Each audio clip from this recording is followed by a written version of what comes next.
the person gets demotivated, frustrated, angry maybe. And then when you talk about discussing, we've all been in those meetings where the discussion goes on and on and on and on. And the leader, and those can be equally frustrating for employees. And they start saying, waste of time, and the leader never can make a decision, and things just go on and on and on. If we delegate something to a person who really doesn't have the confidence or skills they need, that can be frustrating and challenging for them.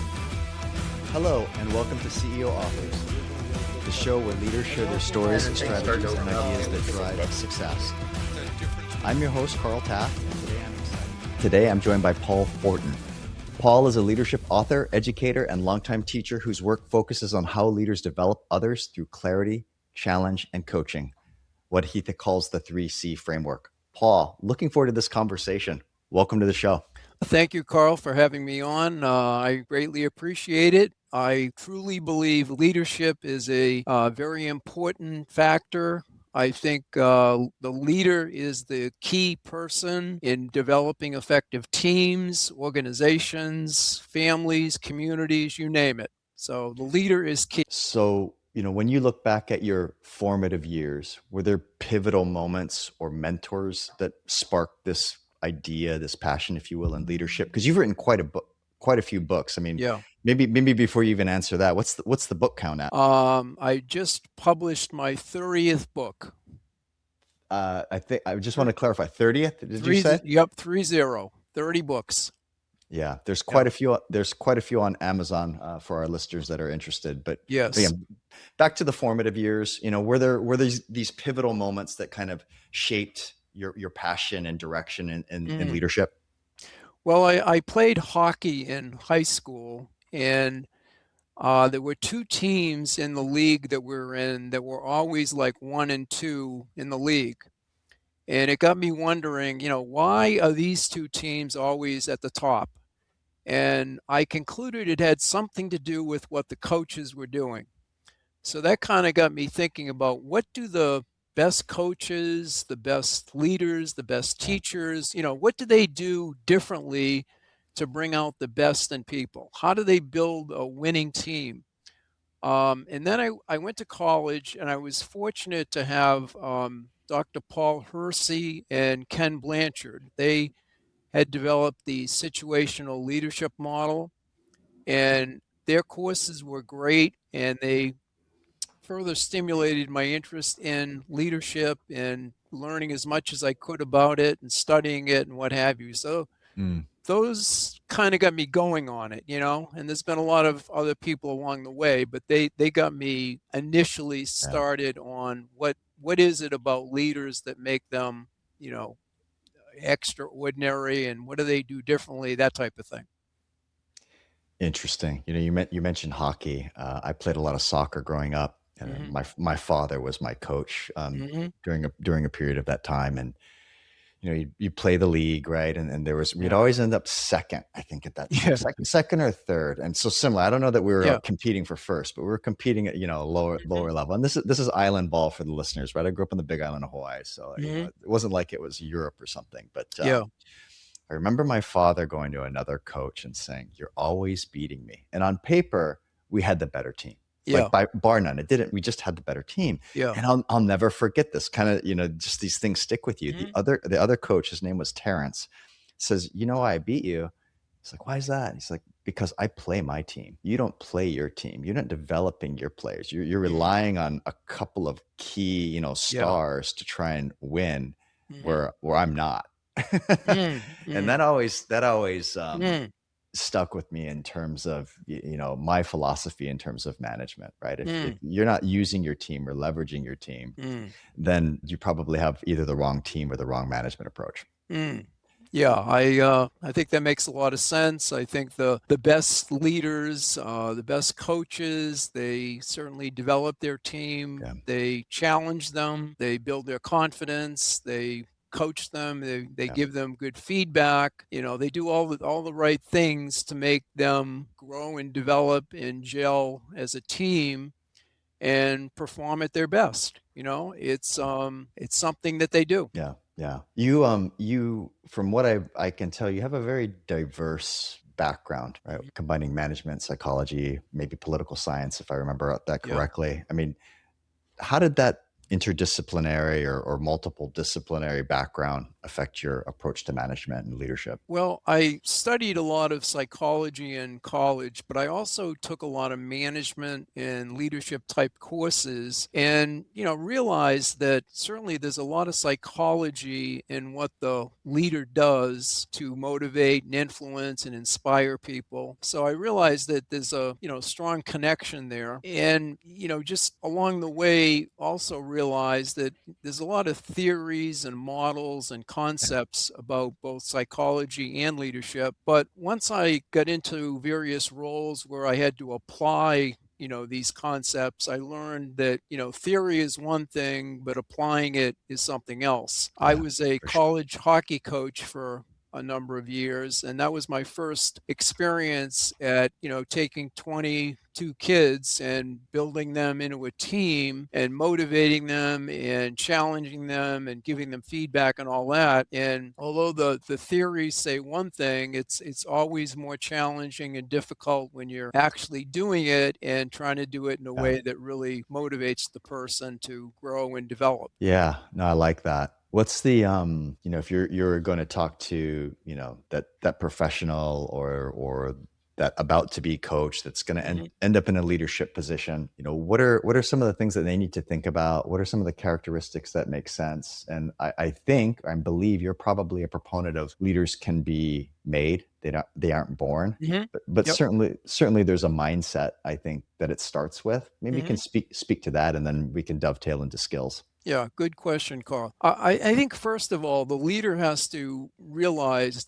their role is to help people perform and improve and be the best that they can be. So, my job as a leader, as a coach, as a teacher, is to really find a way to bring out the best in the people I'm dealing with. And then part of it, too, I think, is every person is unique. So, part of the challenge of being a leader is diagnosing or thinking about the person you're leading and identifying, what is it that will make them perform at a higher level? Do they lack confidence? Do they lack skills? Do they lack motivation? What can I do to help them, as I say, perform and increase their performance at a higher level? And as I say, each person is different and unique, and it takes time to probe and get that clear in your mind as a leader, and then use that in a positive, productive way to help them excel. And I learned over the years, one thing you can do is you can simply ask the person, what is it I can do to help you perform at your best? Yeah. Or what is it that motivates you to perform at your best? What conditions, what situations, etc. So those types of things are really important. Taking the attitude that whatever I do, it's not about me. It's not about my ego. It's about what I can do to help the person, the student, the employee, Yeah. the athlete, whatever it might be. What can I do to help them improve and grow and as I said before, perform at their best? Yeah, that's great. It's great. Just thinking through that a little bit. So many managers today are promoted into management, Hmm. I think. And I don't necessarily feel that all of them have the right skill set to do that. Certainly they have the capability, right? Or they're top performers. So they move into those roles. But then I feel like sometimes there's this almost like conflict between, you're a good tactician, right? Now Hmm. we're going to put you in management. We're going to evaluate you for team performance. But now there's this new human factor, right? An interpersonal skill set that needs to be brought to the table or developed, right? Hmm. To succeed as a group. How does one overcome that sometimes? You want the role, you want the promotion, you're there, but you're like, man, I don't, now what? Yeah, yeah. You know? I think also, Carl, the other aspect is that Yeah. oftentimes you're promoted, you're buddy buddy with a number of people, and then you're promoted now and you're managing or leading people you used to go to lunch with and hang out with and be friends with, day in and day out. Right. So you're right. definite challenges when you're promoted into that leadership role. And I think the first thing is to think about, what is my role and how is it different than what I was doing before? If I was a technical expert and, focused on technical issues and problems, that's one thing. Now, as a manager slash leader, I'm focused on people and the dynamics of people and what can I do? I'm being redundant, but what can I do to help them grow and succeed and be the best that they can be? So you're right. It's a different role, different requirements, different skills, different attitude, and you got to get that clear in your own mind to then move forward and be effective. Yeah, it's great. So you often say that effective leadership or effective leaders challenge, build confidence, and coach. Right? Mhm. Can you tell me a story about where there's a leader that you know or worked with that embodied those three C's, if you will, and got to the desired outcome, if you will? Yeah, I've had several. I've been fortunate to have several really great managers in my career, and in various ways, they challenged me to contribute more, add more value, speak up in meetings more. They gave me projects that were challenging, things like that. Always looking for ways to stretch me and see what I could do on a new initiative or new challenge, those types of things. But when you challenge people, you also have to realize, their confidence may be a little bit hit and, the challenge might be pretty big for them and there Yeah. might be some confidence issues. So I think a good leader thinks about, what can I do to make this person believe that they can achieve this task and achieve the goal that's been set for them. Oftentimes, a lot of people, not a lot, but some leaders are great at challenging people, but that's all they do. They keep giving them stretch goals and, Right. do this and, and that's fine, but it's more than that. You got to build their confidence and you have to coach them with the tools and skills and attitude and what have you they need to be successful. So it's a dynamic situation where, yeah, I'm going to challenge the person, and as I said, I was certainly challenged, Mhm. but then what can I do to help this person succeed? And they might need some confidence, they might need some skills. What will help Yeah. them perform at a higher level? I keep going back to that idea that which I think is critical. Yeah. You Yeah, know, absolutely. Well, maybe taking a little bit of a turn here. One of your books, Precise Leaders Get Results. yeah, You argue or you make the point that leaders need to be clear about the environment themselves and how right, they interact with others, right? So it's kind of to your point, but yeah. how does that precision show up day to day, right? And Hmm. then maybe more importantly, like people make mistakes. Hmm. How does a leader, like, is there grace or is there something that you can tell our audience or Hmm. that when how do you bring humility into that and say, hey, I made a mistake. I know I said this, but I really meant that.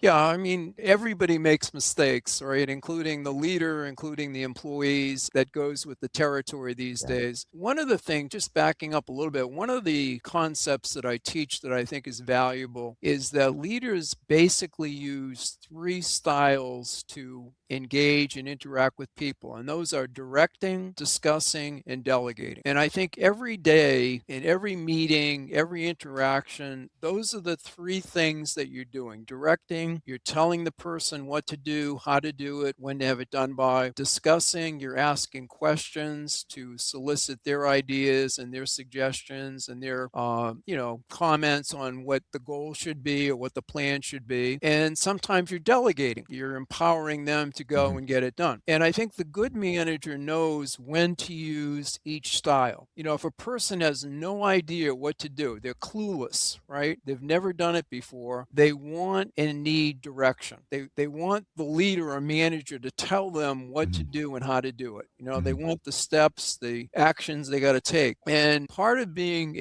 part of being good at directing is you have to be a good communicator. And as you said, you got to be precise in giving the person precise directions. Now, you know, Karl, as well as I do, sometimes providing too much detail is confusing and the person gets overwhelmed and Mhm. they get, they don't know what to do. So the leader needs to not only tell them and give them the details they need, but make sure they don't communicate too much information, you know? And also, too, they got to test to make sure the person is clear on what the action is that they, have to go and get done and that type of thing. So communication breakdowns happen all the time, but you got to test the transfer. Does the person understand what they're going to do? Are they clear? Or were my directions clear, I should say? So that's really important. And the more precise and clear you are as a communicator, the more likely the person will understand it and then go and do it as you want. So that's really important. Yeah. You mentioned earlier about developing, right? Developing your players. We talked about Hmm. that, developing your team. Can you Yep. can you speak to that a little bit more? Like what would you say? So I'm thinking of this from the lens of there's a C-suite executive, right? His development plan is maybe a certain direction and under a certain lens. There's Hmm. the main guy on Main Street, right? Who's Hmm. got 5 employees. Maybe there's a decent amount of employee churn, what have you, right? Is Hmm. there some common themes that they can both take away from our conversation here? Yeah, let's go back to something even more basic, raising a child. A child early in life, as we were talking a minute ago, is inexperienced. They haven't done much of anything. Right. So you, the parent, are directing them. You're telling them what to do, how to do it, when to have it done Yeah. by, things like that. So you're giving a lot of direction, instructions. You're explaining the steps they need to take. Then, as they get a little bit older, or they gain, a little bit of know-how, you get into more discussions. What do you Yeah. think? What's your opinion? What's your Yeah. goal? What did you learn in this situation? So, this is developing the person because now I'm requiring them to think, right? They got to look, they got to think about what they did, what they learned from it. And then as they even get a little bit older, say mid teens to late teens, now you're delegating more. I Yeah. want you to handle this. You take care of this project or that. And basically, the child is thinking on their own, making decisions, figuring out what they need to do, but it's all their own initiative. So if I use the right style, I'm helping that child develop from, a total, I don't know what to do, to discussing it and then to delegating or empowering them. And basically, when you talk about people in the C-suite, it's kind of the same idea. You're developing them sometimes through discussion. You're asking them their thought process and what do they anticipate, Yeah. what tactics or approach would they use in this situation. So you're seeing how they're thinking about the strategy or the tactics that they're going to be implementing to make something happen. And then as they grow and develop through those conversations, they become more self-aware, more understanding of the bigger picture and the details. And then you're getting more into delegating. You don't have to have that discussion. You just say to them, I'm going to give you this assignment. This is what I want you to accomplish. You figure out how to get it done. Here's the timeline. Go and do it.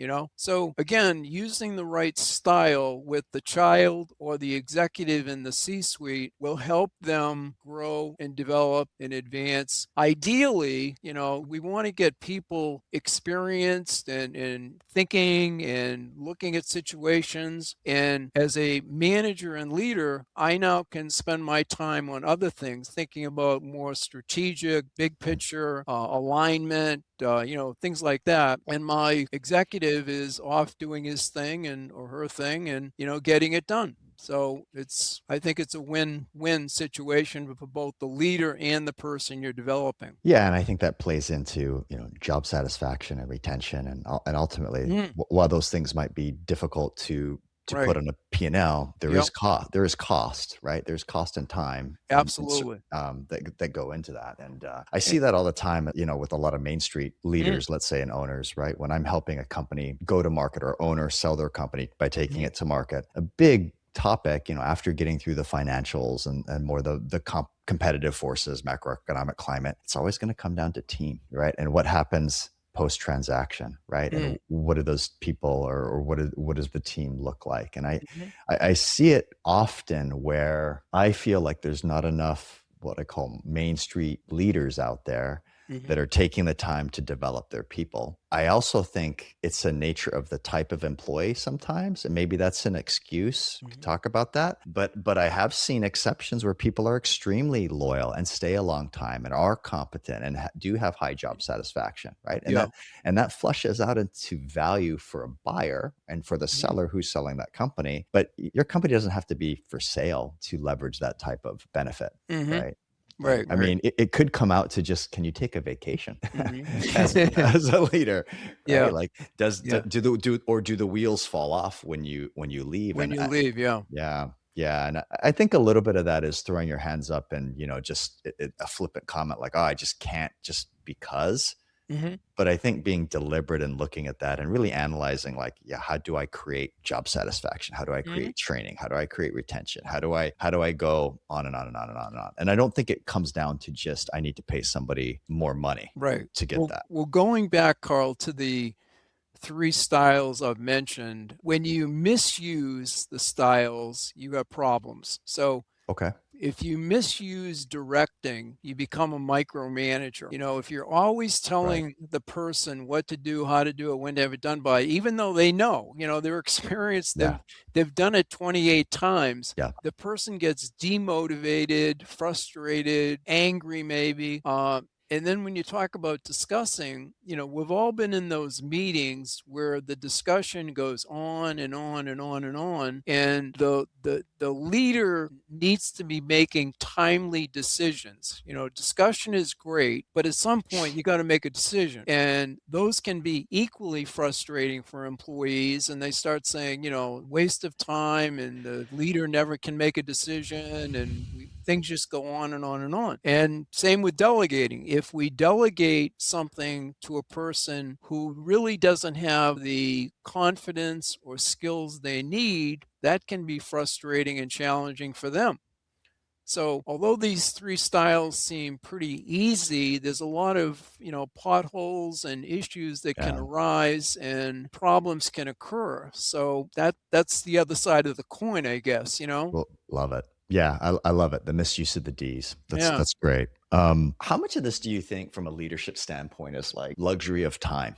Like we talk. Okay, so management by walking around. I'm a proponent of management by walking around. I think Mhm, there's a lot of value in going out in your organization and connecting with the people that are doing the job and know that job better than anybody else, mhm, frankly, right? So you mhm, become an enabler of excellence, right? mhm, And we're going to help make you a rock star at our organization. How do I help you with that? Right. mhm, And let's have that dialogue and develop your people. mhm. But that takes time. Right. And so Yep. I'm wondering if you can talk to this idea of, if you're on the hamster wheel and there's no time to ever get off of it because you're Yeah. doing whatever you're doing, that comes at a cost. And maybe Mhm. it's poor leadership or something else. I mean, do you see that? And I'd love to get your thoughts. Yeah, I do see that. And some people, are constantly putting out fires. They run from one fire to another. I think you're right, Carl, that you need to, things are changing so quickly today. You need to be understanding and clear on what's happening at the front line and with your employees. And although it does take a little bit of time to manage by wandering around, it doesn't take a huge amount. I worked with a manager that every day,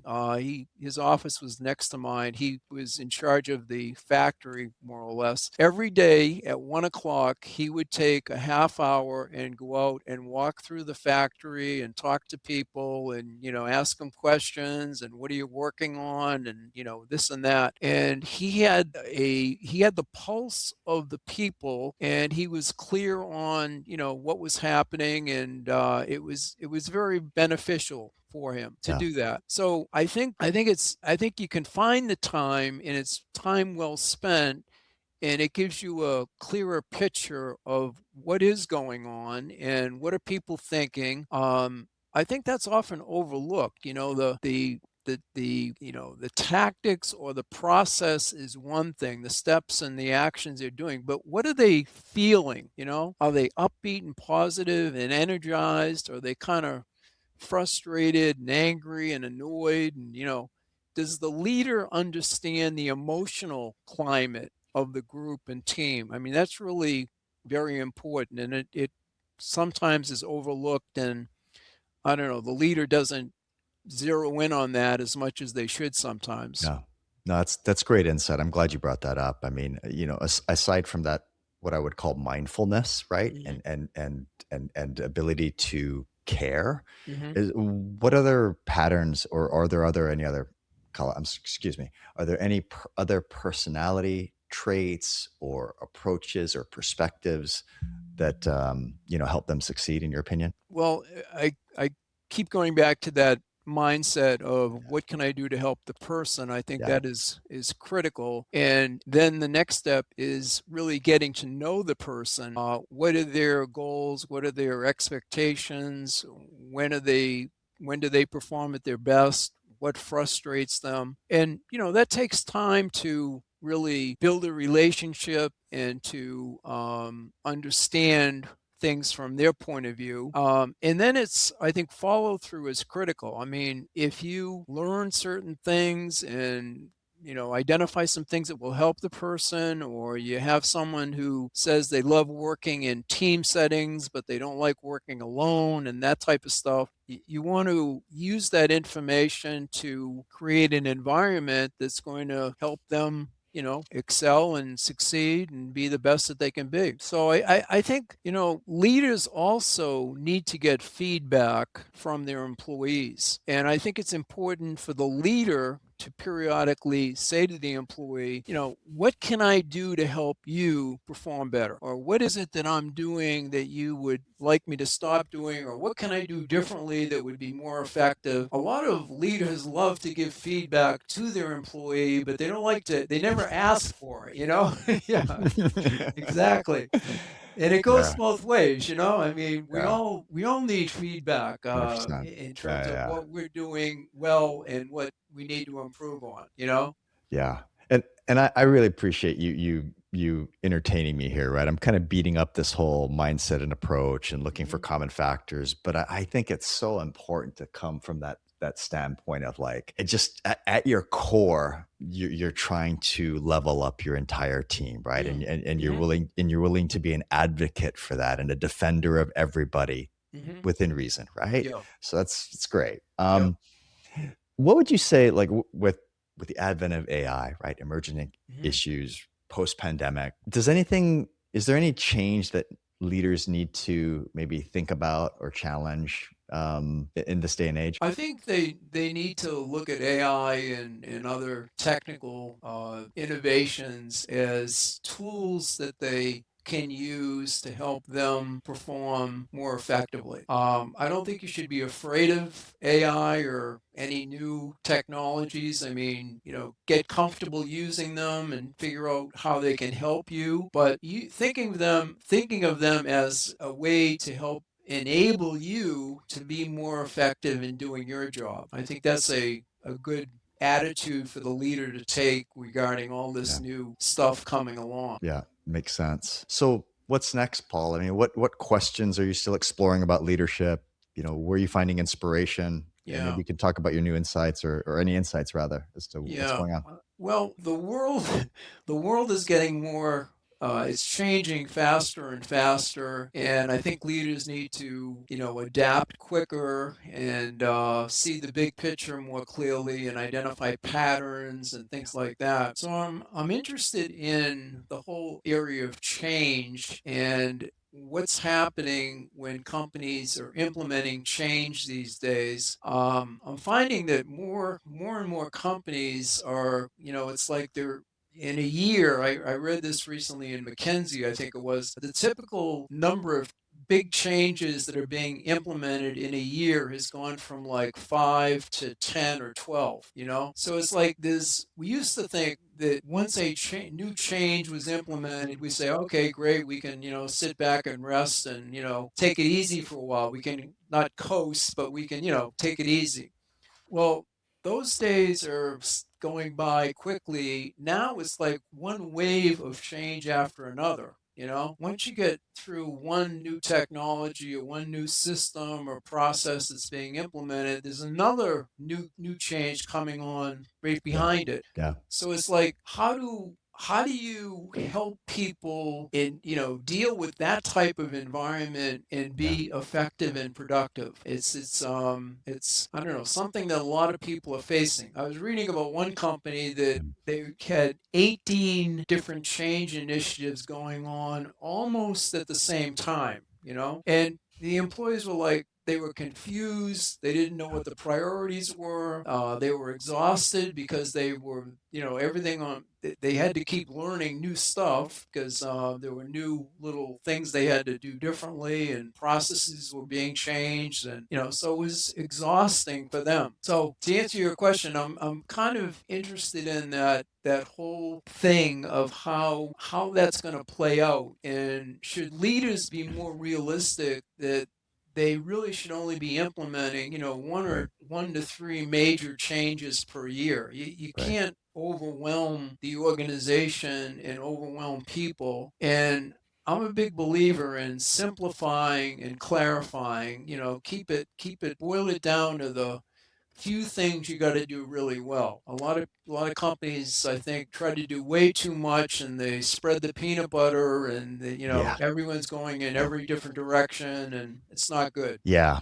Acceleration of implementation is happening. And, we've had, Mm, a few guests on prior that have all kind of echoed this idea of with the advent of AI, mm, there's going to be more EQ and empathy and more human factor. It's like in their minds, the pendulum is swinging the other way, even though, there's, as you said, just we got to do more and more and mm, more. Right. So mm, it's going to see, it'll be interesting to see how that all, yeah, mm, like you said, balances out in the end or flushes out in the mm. end. Yeah, it will. Yeah. It Yeah. will. Yeah. Yeah. Yeah. Well, listen, we're coming up on our mystery question part of the show. Mhm. This is basically what we call the special guest question round. So, our previous guest asked a question of you, not knowing that you would be on the show. So, it's in a vacuum. So, I want to just ask this question. Do you keep a journal to track your hopes, events, beliefs? And if so, how has it benefited you? And if not, how come? I wouldn't say I keep a journal per se. I have a notebook that I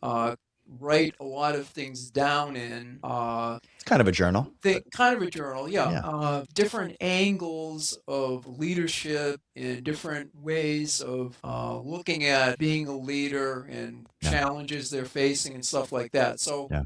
I guess you could say I sort of do that. I don't do it every day, but I Yeah. do it periodically when I'm moved to, write something down that I want to capture and think Yeah. about. So I don't know if that answers the question, but Good enough. yeah, okay, okay. So, do you have a question for our next mystery guest, For our next mystery guest. Paul?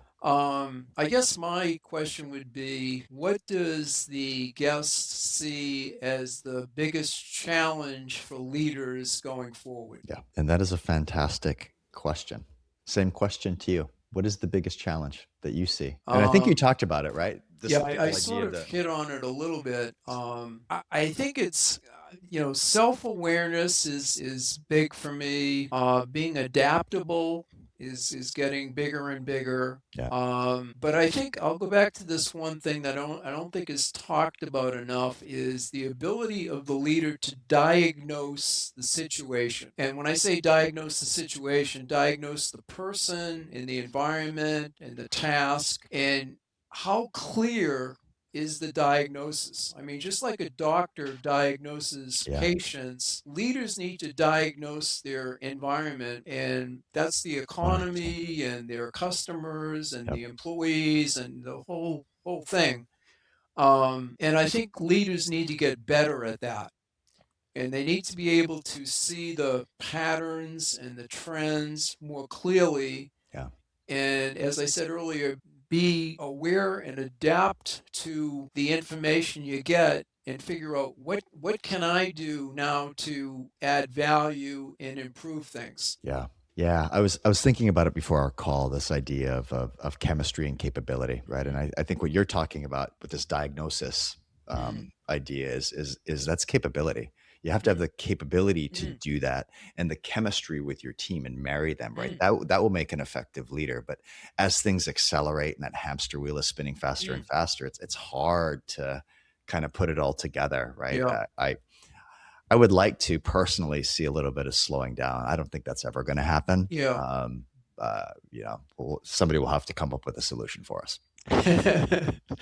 Well, I do think you got to be clear as a leader on what are your top priorities, and you can get pulled into. We talked about before the putting out all the fires and all the urgent things that are happening and all that. You need to carve out some time that allows you to think and reflect and to step back from the day-to-day grind and see the big picture and see what's going on and not get wrapped into the weeds and all that very quickly can smother you and bury you almost. So I think that's a danger. Yeah, for sure. Certainly is. Paul, thank you for coming on the show. I really appreciate your time and insights. And I know our guests certainly did as well.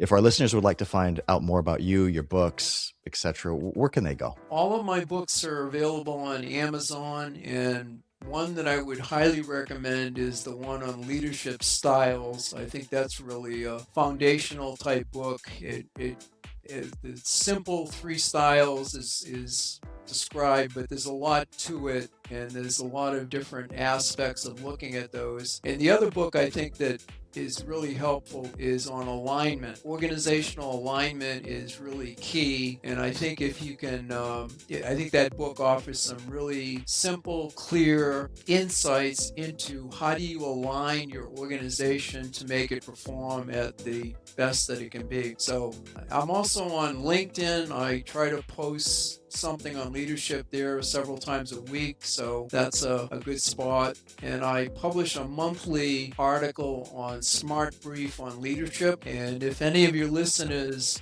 don't subscribe to Smart Brief on Leadership, it's free. It's a great resource for many great articles and comments on what's going on in the leadership area. So I would recommend that. Fantastic. Fantastic. We'll put some of those points in the notes so people can find them. Okay, great. Paul, thanks again. Really appreciate your time. Thank you. I appreciate you having me on.